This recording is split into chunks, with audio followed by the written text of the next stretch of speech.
L-ilma tal-vit ġej minn żewġ sorsi, mill-impjant ta' reverse osmosis u mill-ilma tal-pjan.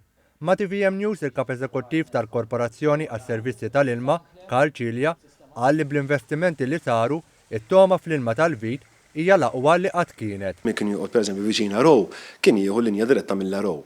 In-nies jgħiduna l-ilma ma dak toma tajba, ma jfissirx l-ilma huwa toma tajba, il-kwalità kienet tajba ħafna. Iżuri aħna fil-waqt li dejjem konna u għadna tniżguraw il-kwalità tal-ilma issa wkoll tejjibna t-toma konsidervalment. Iżuri t-toma tal-ilma tagħna hija l-aqwa toma li aħna qatt offrejna. Iċċara li l-klorin ma jistax jitneħħal kollox mill-ilma tal-vit għax xogħlu huwa li joqtol il-mikrobi.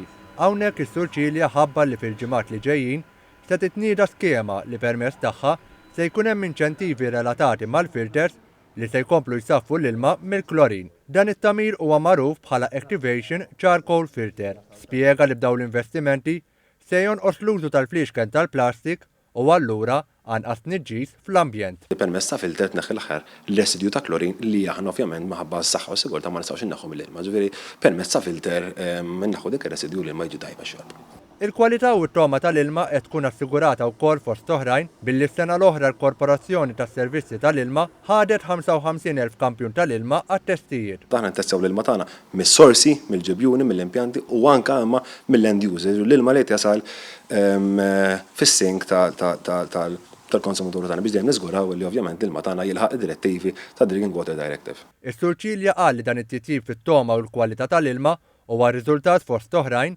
tal-investiment ta' 127 miljun euro li permezz tiegħu ġiet immodernizzata s-sistema ta' reverse osmosis, ġew rinnovati l-ġibjuni u sar titjib fis-sistema tad-distribuzzjoni tal-ilma.